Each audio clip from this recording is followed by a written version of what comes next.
Juan Williams, Eric Bolling, and Greg Gutfeld. It's 5 o'clock in New York City, and this is The Five.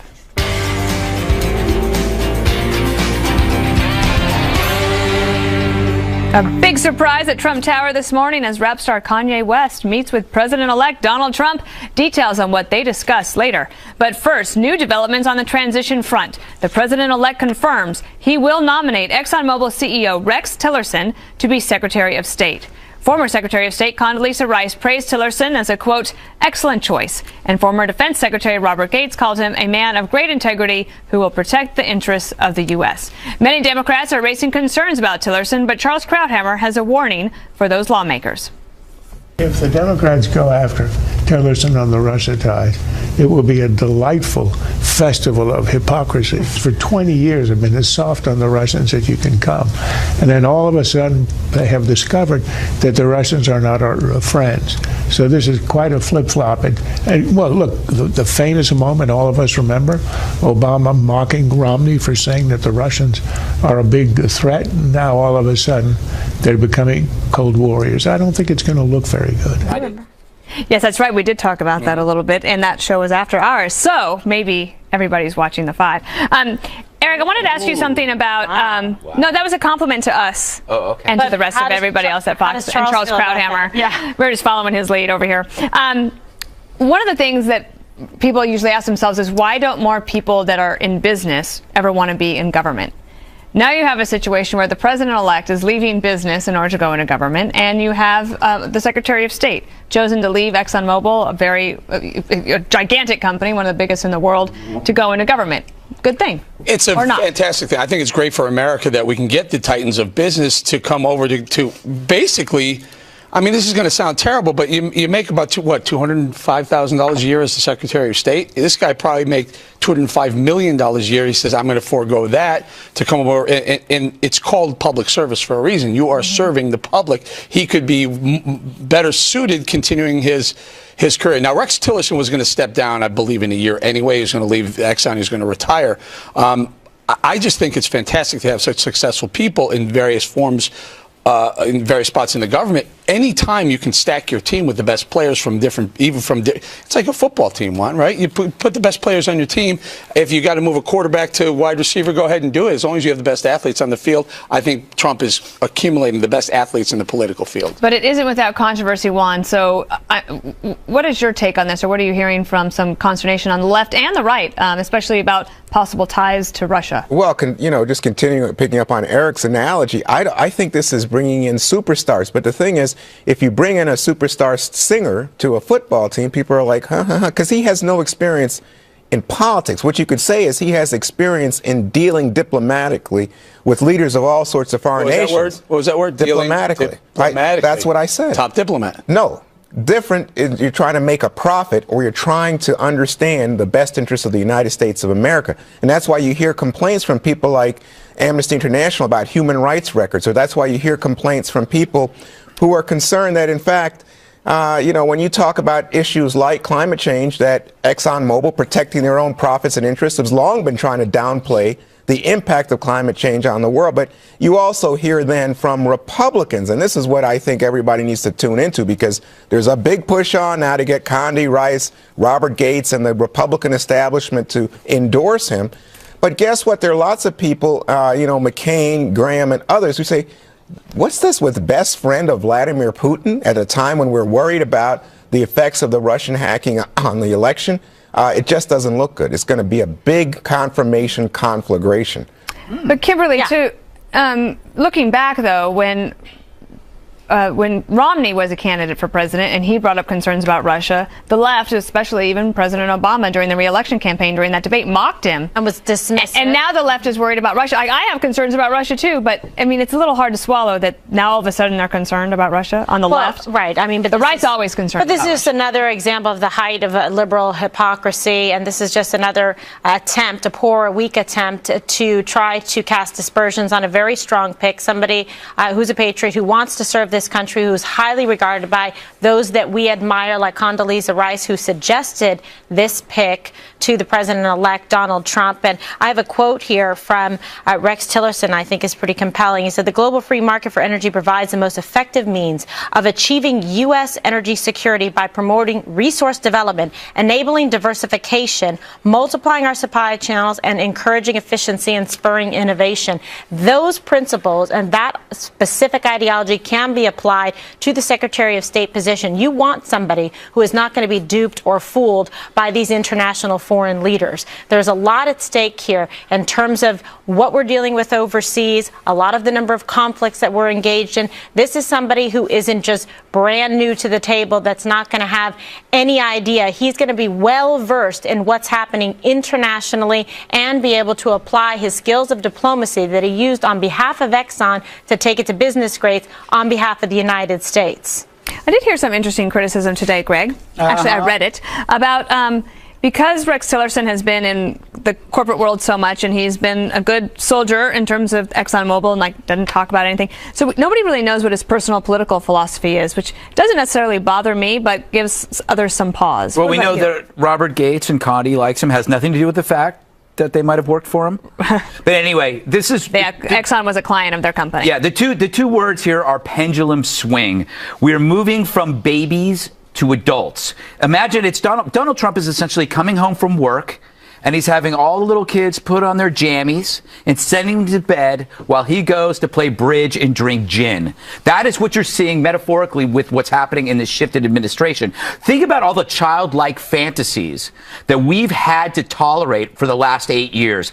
No use for fossil fuels. Let's look at windmills. No use for law enforcement. Let's talk about peace marches. No use for anti-terror actions. Let's talk about tolerance. No use for borders. Let's talk about white privilege instead. So every nomination that we're seeing right now is an act of progress towards an ending this protracted adolescent behavior that we've seen for 8 years. We're actually seeing adults entering the house and the children leaving. You're telling me that I should believe that Donald Trump is the adult? No, if you look at these are all adults who understand how the world works. The world works on a commodity, oil. Fossil fuels. It doesn't work on windmills and solar power. We also have to think about how is civilization run? Law enforcement. Well, there was another movement on the transition front because even though not officially announced, it does look like Rick Perry, the former governor of Texas, Eric, is going to become the Secretary of Energy. That was actually, I think it was the one that he forgot to mention during his debate, or the one that he wanted to eliminate. Yeah, and clearly the reason why, if this ends up being the pick, I think Donald Trump was probably looking for the guy who had the most experience, the state of Texas, with energy production. At the time, I guess, I think energy production could actually expand throughout the country, and Texas will be a big player in that. But I believe fracking is the way of the future, and that would happen a lot towards the middle part of the country, upper north part of the country as well. Look, Rick Perry, great guy, really solid guy. Again, I like the business guys, though. There are a lot of heads of oil companies, energy companies, international drillers, pipeline companies that I would like to see in the Secretary of Energy field, because look, Donald Trump has said we're going to expand our energy production, make us energy self-sufficient. That's fantastic. There's a reason why the Dow is 50 points away from 20,000 for the first time ever. There's a reason why small business outlook, their optimism levels are soaring. They're exploding off the chart because of, number one, lower corporate taxes, but also cheap energy. If you think of what's going on over the last 10 years, the biggest overhang is a company starts to get going, whether it's a producer, a transporter, a seller, and oil prices shoot up, gas prices shoot up, and they go, we can't afford to do business anymore in America. When you keep oil prices low, as Greg points out, the economy, the big boys, the adults in the room do better, and business thrives. Well, and I like this point that I saw earlier, that Jill Stein, the Green Party candidate that pulled votes away from Hillary Clinton in important states like Florida, for example. I don't know if that would have made the difference for her, but because of Jill Stein being there, Hillary Clinton let's just say that you agree with me that maybe Florida could have gone to Hillary's way if Jill Stein hadn't pulled those votes away from her. But now we end up with President-elect Donald Trump, who has appointed to his cabinet the Attorney General from Oklahoma, who is a thorn in the environmentalist side, Rex Tillerson, the CEO of Exxon, and now Rick Perry, the governor of Texas, who will be an energy fossil fuel advocate.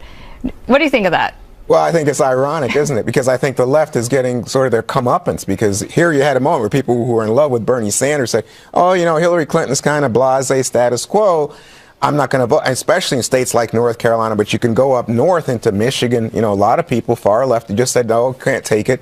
And guess what? This is what you got now. Because to me, it's like the barnyard door is open and you get people, you know, who are, Eric says, oh, great businessmen, great talent. But they have a businessman's view of the world. Their interest is in money and in making themselves and the rich richer. Innovate and efficiency. Not in the best Two things that the government stinks at. Not in the best interest of all the citizens of the country at all levels. I don't think that anybody, and it's curious to me, your point, Dana, because I heard complaints from the right today saying, oh, you know what? Rex Tillerson and ExxonMobil actually give money to Planned Parenthood. We didn't like that.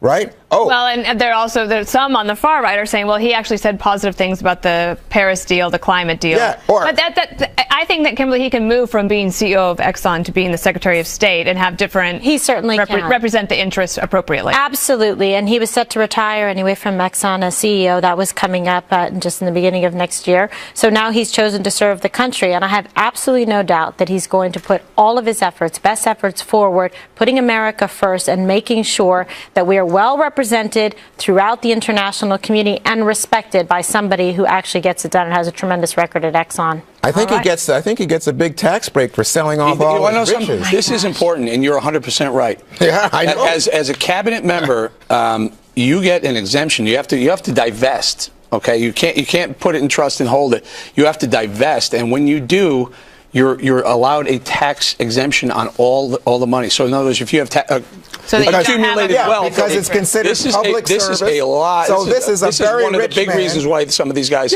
want to do it. So No doubt. So in this Christmas season, angels, everybody's an angel. Please wake up. Well. Poor Juan. Putting Perry in charge of the Department of Energy, it's like putting Charlie Sheen in charge of your pornography.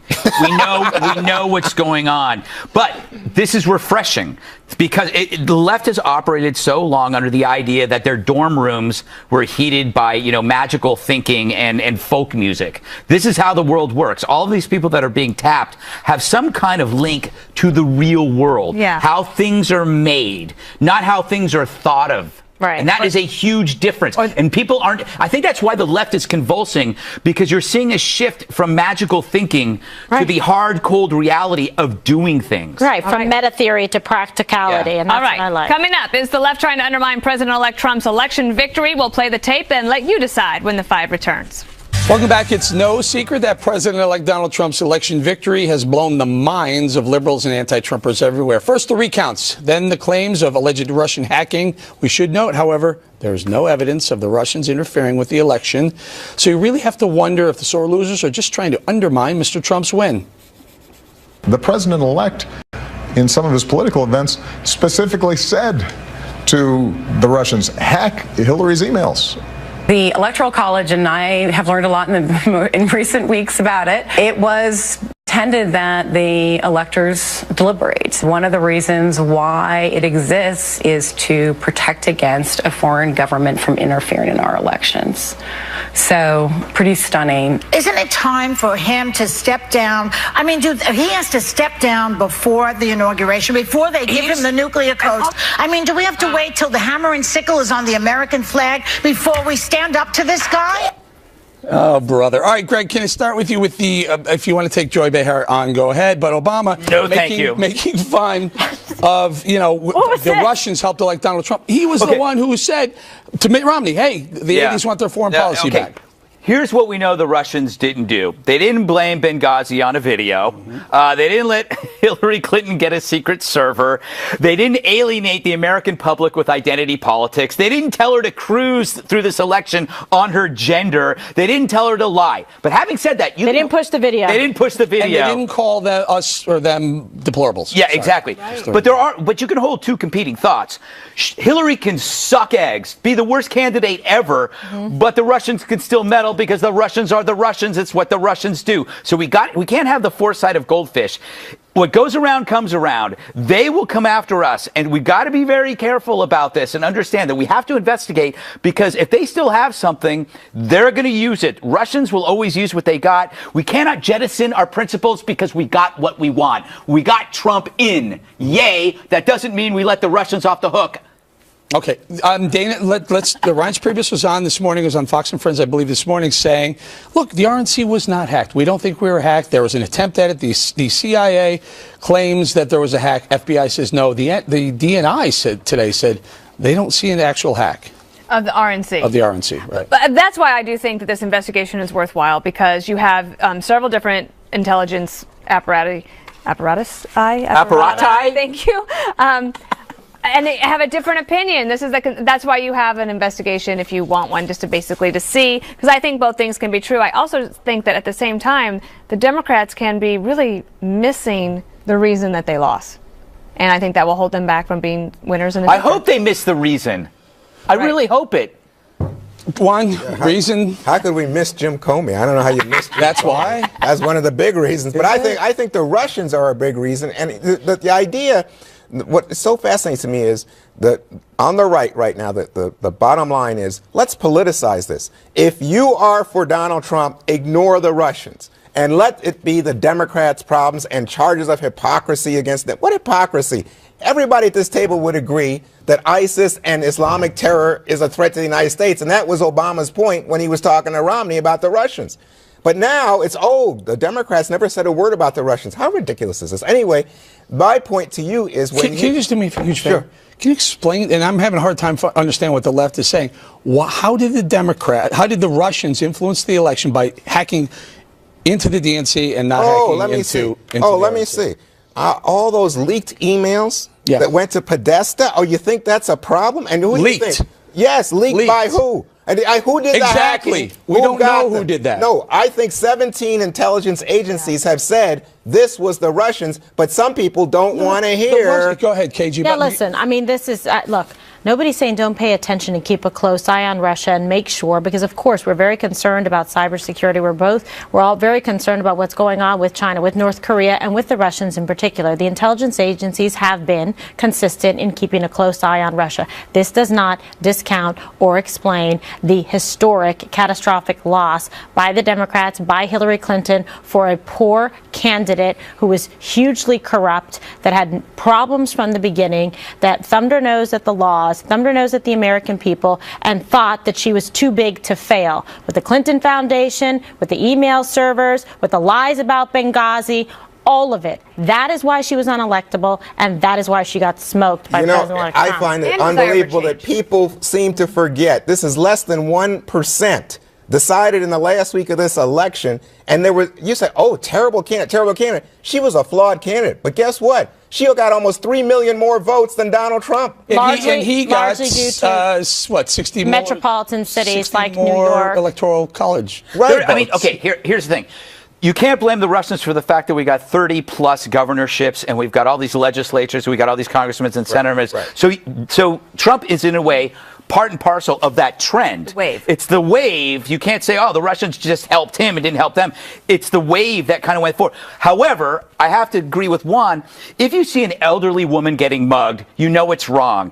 Is it less wrong because you don't like the elderly woman? Is she getting mugged, or did she take a dive? Did she fall? I think they tried to mug her and say, "Hold on, I just fell. I'm suing this place." Yeah. Here's my point. We don't know. There is no definitive proof that whatever the Russians got that they gave to WikiLeaks wasn't leaked. Eric, they you're going to do a Donald Trump on us and say, I ignore all American intelligence. I don't respect American intelligence agencies. All American agents are intelligence does not agree on this. Oh, yes, they do. Absolutely not. Let me tell you, they agree. And not only that, the idea that you would say to American intelligence people, you know what, I don't even want to read your intelligence briefings. I don't believe you. That's crazy. The people that I actually spoke to at the CIA this morning who said this has clearly been politicized to an ideological advantage. It is unfortunate. They're doing their job and being professionals. There is no facts, evidence, substantive evidence to prove that the Russians played a role and influenced the outcome of this election. But this would not stop us. If this were reversed, we would have the muskets out right now screaming. If Hillary had won because Canada helped her, are you kidding me? God. We would be going ape poop. Yes, you notice I didn't use the S word. Thank you. Yes. And by the way, if that were the case, then throughout this whole election process, the Democrats see these emails, they don't amount to a hill of beans. Well, if they didn't, then you can't say that the Russians helped them win. But Dana said this was about a movement for change, that people like the American men and women that felt they were left behind, they did come out in record numbers to support their candidate that was listening to them. I'm telling you. New York City Mayor Bill de Blasio is offering city workers counseling for those feeling distressed or vulnerable following the election of Donald Trump. Yes, it's therapy because Trump won. Now, I get seeing my taxes go to help the poor, but to soothe the wimps? So while this jackass of a mayor treats mental illness, fake mental illness, what about the real stuff? Look out your damn window, Mayor dumbass. The city's homeless population is exploding. Even as the temperatures drop, bodies line the streets like some dystopian postcard from Snake Plissken. Most of these people are mentally ill or drug addicted. 1 million people in the city have substance abuse problems, which leads to liver disease, hepatitis, and HIV. God forbid you OD or suffer cardiac arrest on the street. With Manhattan's traffic, you'll die where you drop. Well done, Mayor. You're culling the herd the old-fashioned way. Since we've abandoned institutionalization to help those who can't help themselves, self-satisfied progressives champion murderous neglect as some sort of enlightened freedom. We ignore the insane in their private hell until they push tourists in front of trains. But hey, let's offer workers paid counseling because Trump's win threatens to undermine their vegan book club. Oh, God, what a jerk. That's a mayor who embraces identity over suffering, who puts politics before people. He's not just a hopeless fool, but a harmless one. A harmful one. He's getting me so mad. That was the best monologue you've ever done. I hate him. Can we redo that last word? Yes, but a harmful one. Kimberly, run for mayor. Okay. Vote for me. Yes. Vote often. All right, here's the problem. I'm feeling distressed and vulnerable still after the fact that he's the mayor of New York City. This guy really is a tremendous disappointment. He's not only is he low energy, he doesn't start the day till 11 a.m. Yes. Unacceptable. He has really made a mockery of all the accomplishments and progress that we've had in New York City. To be honest, it was kind of a miracle he even got elected. It was like the lowest voter turnout ever. Yeah. And I would love for somebody strong and passionate about New York City that's not one of these political cronies like himself to come forward. Bo Dietl for mayor. He is in fact running. You know what, Eric? The reason why he can be mayor, he's a barnacle on the boat of success. Like you had Bloomberg, you had Giuliani. Mm-hmm. He's just there. He's like a crappy hood ornament on a Rolls Royce. It's amazing how bad he is. Yes, I agree with everything you said about the homeless people, about the drug addicted people, about the socialist, mentally afflicted people as well. Let me take the business side of this for once. For a better part of 2 years now, you cannot get around in Manhattan. Now, I know there's something going on in Trump Tower right now, which is making things worse, and a tree over there that's making things bad. But for 2 years, a judge of how you run a city is how the traffic is when these things aren't going on. It's a disaster. Care about. This city is awful. You can't get in, you can't get out, businesses can't thrive. He's the worst. This is the worst planned city under de Blasio, and he blew it because Rudy cleaned the place up. Bloomberg loved Bloomberg. Mm-hmm. He kept the place running. De Blasio, I'm telling you, New York is falling apart because of this guy. He is universally disliked by law enforcement. He has done nothing about the real problems of New York, Dana, the homelessness, the drug addiction, the traffic, everything. Can we get an adult in there, please? Well, not unless people turn out to vote, because actually the turnout for his election was actually quite low, and he won that by like 90% of the vote. This so is the problem. yeah, if people really care, they're going to have to get out and vote, or he's going to have competition. The thing is also for this is that we've taken helicopter parenting into the workplace. Yeah. So once they actually enter the workplace, now you have to have helicopter employers. So you have to coddle them and make sure that they're okay. And it's not. If you look at any parenting book now, they're saying, and actually the Disney movie, the new one, Moana, whatever her name is, like one of the lessons in that movie is that you can't have parents doing everything for you, that you're going to have to like go out on your own. So like deal with it that Donald Trump won the election without taxpayer dollar funded counseling. Juan, if election is causing you to seek therapy, you're hopeless, correct? I don't know about therapy, but I must say there are a lot of people in America who are depressed over Donald Trump's election. That's a fact. But so if taxpayer money should not pay for that. Well, I don't know. Do you pay for counseling for every other thing? I will pay for drug addicts and all the rest. I will help the homeless get the help they need. I will not pay for that. Well, in fact, I think there are polls that show that like more than 50% of Americans think they're depressed or saddened about this election. So, no, but they're not getting taxpayer funded. Well, I'm just saying. Yeah, but by the way, you guys all dump on de Blasio. I know, like the detective who's running for mayor. I mean, I don't think there's a whole lot going on here. People say, Bodil's running. He's that's a what I'm far saying. better individual who served this country. You may very feel that way, passionate but about I'm going to tell you something. There's some reason that, gee whiz, there's not a lot of people running out the door to run against Bill de Blasio. Because we're actually busy and have jobs. Believe me, I would do it in 5 seconds. This is a political town, and I will say this to Eric. New York's economy is generating jobs and profits like never before. No help from him. And I got to tell you something. Why? I am so frustrated Where's with New the York money traffic. coming from? It's from business. One street. No. It's One from street, business. Wall Street, and the street's like a half a block long. No, let me just tell you something. You walk around New York this time of year, it is splendid compared to D.C. You know why?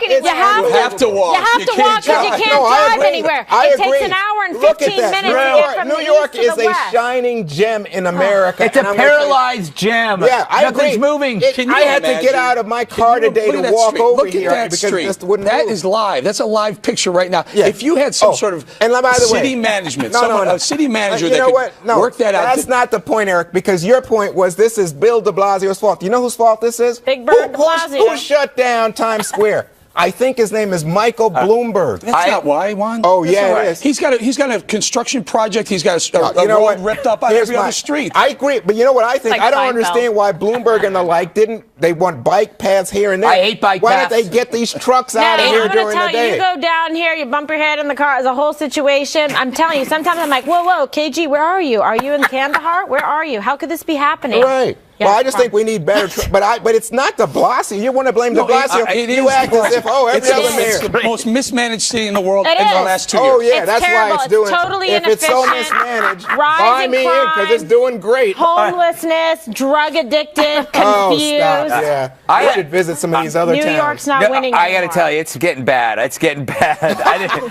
touch the nerve here. Holy crap. All right, behold, the brand new besties. President-elect Trump meets with none other than Jesus himself, Kanye West. Details when the 5 returns. You never know who's going to pop up at Trump Tower. This morning, the one and only Kanye West stunned reporters when he arrived for a meeting. TMZ released this photo from his face-to-face with President-elect Donald Trump. Here are the two after their sit-down. Mr. Trump, Kanye, what did you guys discuss in your meeting today? Just friends, and he's a good man. Doing well. Long time.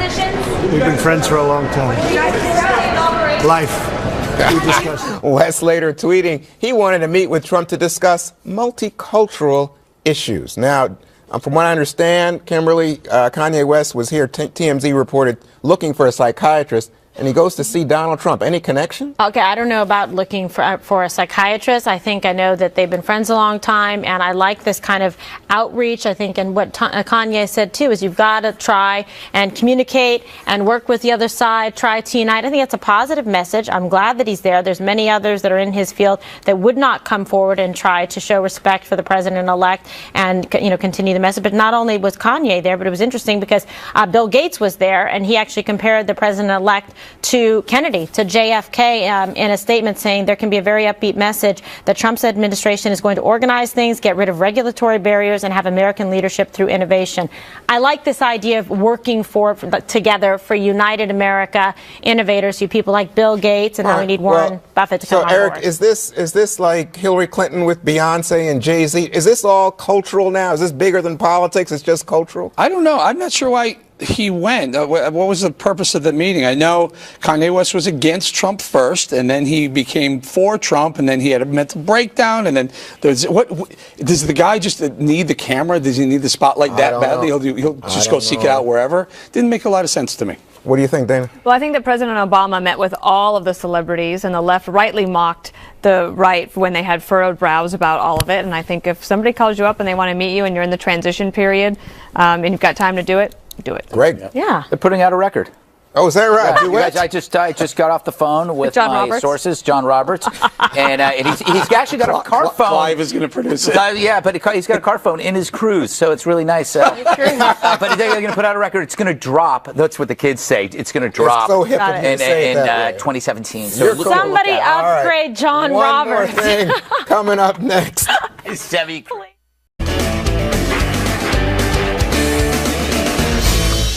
It's time for one more thing. Congratulations to Abby Huntsman, named the official Fox and Friends Weekend co-host. She will make her official debut on Saturday. She's a great fixture here at Fox News, so congratulations to her. We look forward to watching her career. She's fantastic. Absolutely. Kimberly. And we love her father. I'm still hoping she's Secretary of State. Oh. Yeah, she's a real doll. I was really happy when we got her. You're next, KG. She'll do a great job like she's been doing. Please get out of my shot, Greg. So I would like to wish a very happy birthday. Go away. To the oldest living American right now, Adele Dunlap of New Jersey celebrated her 114th birthday yesterday. Wow. She became the country's oldest person in July following the death of Goldie Mickelson of Worcester, Massachusetts, who passed away at the age of 113. She taught school before marrying. She raised 3 kids. Her husband worked for an insurance company, and he passed away in 1963. She's been alone by herself for a long time. Guess what? Her son, Earl, 86 years old. Oh, my God. Can you imagine this? That's awesome. Happy birthday to her. Greg, you're next.